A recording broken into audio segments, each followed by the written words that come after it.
Hello everyone. In this video we'll be talking about the concept of enthalpy. We'll briefly describe what enthalpy actually is, and we'll talk about how to do an example of an enthalpy of formation problem. So just briefly, enthalpy is essentially, and when I say essentially I mean breaking it down into bare bones, enthalpy is the energy that's created from the breaking and formation of chemical bonds in a reaction. Some people like to think of it as heat. You can think about it like that if you want to, if it kind of makes more sense to think of it like heat. But just think of enthalpy as the energy that's being generated from the breaking of bonds and from the making of new bonds in a chemical reaction. So you know how in a chemical reaction you break bonds and reactants in order to form products. Well, enthalpy is the energy that's created from that chemical reaction process. And it's pretty important when it comes to chemistry because that's kind of what we study. In chemistry, as chemists, we study how reactions take place. And so enthalpy can be a very important tool in the chemistry tool belt. It's also fairly important for you people into the biology thing, for reasons, of course, dealing with the energy generated from reactions. So anyway, that lecture aside, enthalpy is pretty important. And so chemists throughout the years have done the hard work of calculating the enthalpies of formation for a plethora of molecules and compounds. And so you'll find pretty much in most enthalpies of formation that you need in tables where they're tabulated. So most of the ones you'll need, at least for general chemistry, are out there. They're in tables, you can look them up. And so we symbolize enthalpy with the symbol delta H. So delta H is the symbol for enthalpy. Delta H prime, with the little degree symbol at the top, means that we're measuring our enthalpy at standard conditions, which means 25 degrees Celsius and 1 atmosphere of pressure. Standard conditions. Although I think technically they consider it to be 298 Kelvin and 1 bar of pressure, which are the most precise SI units for standard conditions, if I remember correctly. And so what you'll often see in general chemistry is delta HF, and this means the enthalpy of formation. You'll also sometimes see this written as heat of formation. So if you see the phrase heat of formation, that basically means the same thing as enthalpy of formation. And we symbolize that at standard conditions with delta H prime F. So with that aside, we can go through and actually work with a problem involving the delta H and calculating delta H. So hopefully this will be pretty straightforward. So let's say we have the following reaction, which is a pretty important reaction for our livelihoods. I'm not really a biology person, per se, but if you are, this reaction is pretty darn important. We have a sugar molecule here. This could either be fructose or glucose. For our purposes, we'll call it glucose, plus 6 oxygens going to 6 carbon dioxide molecules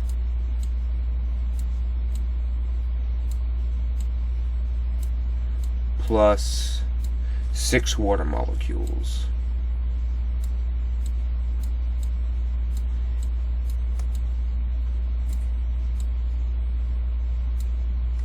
And so some of you may recognize this as the metabolism of glucose or the metabolism of fructose, depending on what you want to call that 6-carbon sugar.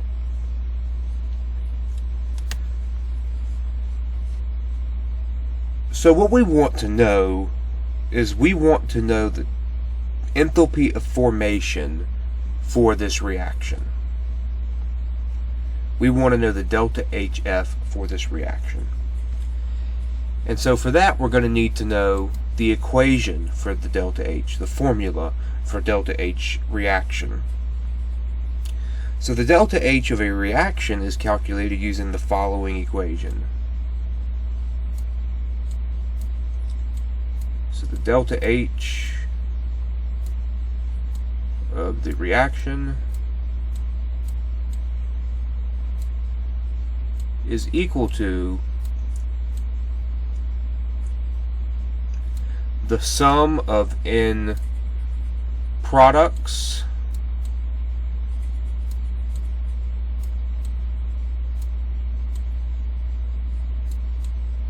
I'm going to abbreviate products as PROD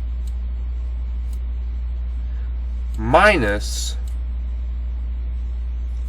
the sum of N reactants. And I'm going to abbreviate reactants there. So the sum, of course, means that we're going to add the enthalpies together of the different reactants and products. And the n, that little lowercase n, is the variable for the stoichiometric coefficients of each product and reactant.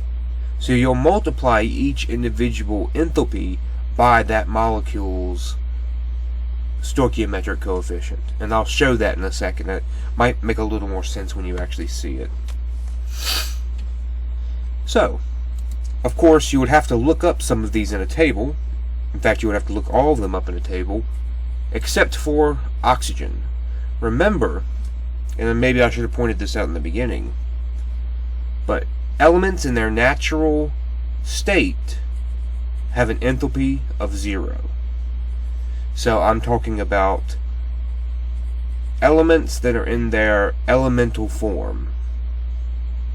For oxygen, hydrogen, fluorine, bromine, nitrogen, they exist diatomically. So O2, F2, Br2, N2, Cl2, I2, those will all have enthalpies of 0. So we automatically know this is going to be 0. Okay? But let's say you look up the rest of these, which you should. You'll find that glucose has a delta H of negative 1,275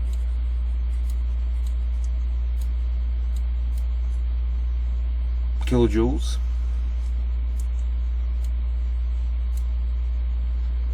You'll find that carbon dioxide gas has a enthalpy of formation of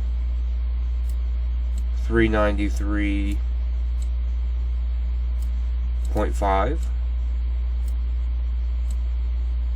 and you'll find that water, liquid water, which in this case this water is liquid water has a delta H of 285.8. And it's very important that you distinguish the state of matter. Elements that are gases and elements that are liquids have different enthalpies of formation. They're similar and they're quite close to one another usually, but they are different for different states of matter. So if you're looking these up in a table, make sure you take note of which state of matter you're looking at. I want to really stress that, want to really hit that home. It's screwed me up in the past. Don't want it to happen to you. So now we can take these numbers and we can plug them in to this sort of master equation below. So first we'll take the sum of the products. And so of course our products would be CO2 and H2O. And we're going to multiply each of those by their stoichiometric coefficients. So for CO2, our coefficient is 6. So we'll put a 6 there. And we'll multiply that by the negative 393.5.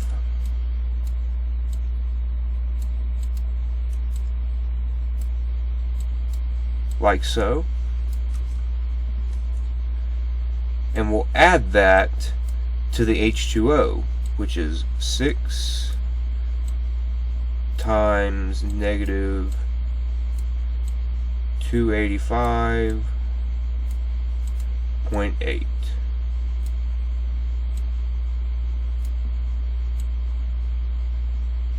Okay? And we'll subtract that from that of the reactants. So we only have one glucose molecule, so its coefficient is 1. So we'll take that negative 1,275 and we'll add that to 6 times our enthalpy for oxygen, which is 0. So basically that's just plus 0, because 6 times 0 is 0. And so you'll want to go through and do this math. Make sure you just distribute that negative over here, because I've seen people leave that negative out and they get weird numbers. So we don't want it wonky, we want it looking good. So make sure you distribute that negative. And so once you do all this math up here, this addition and subtraction, your delta H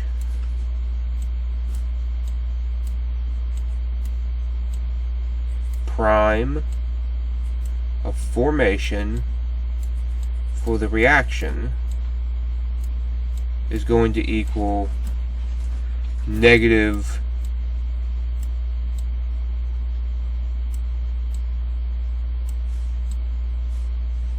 2800.8 kilojoules.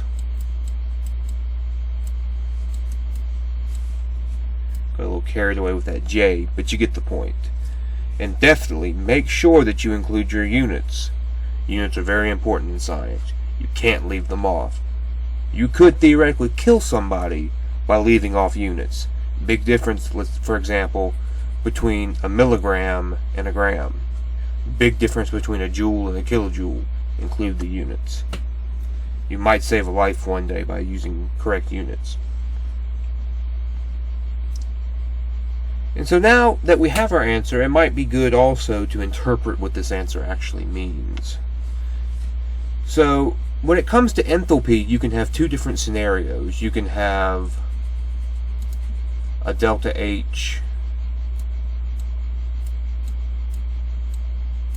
that's greater than 0,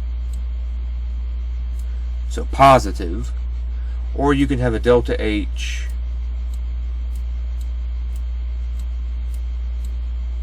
that's less than 0, negative. So if your delta H is positive, it means the reaction is endothermic. I repeat, if the delta H is positive, that means that the reaction is endothermic, meaning that it will absorb heat as a reactant. If your delta H of the reaction is negative, that means that your reaction is exothermic, which means that your reaction gives off heat as a product.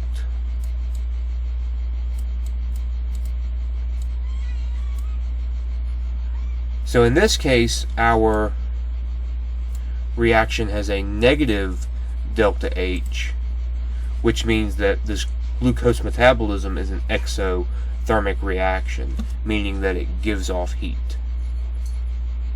thermal energy, as I like to say. And there you go. That is how you do a reaction involving, or sorry, a question involving enthalpy.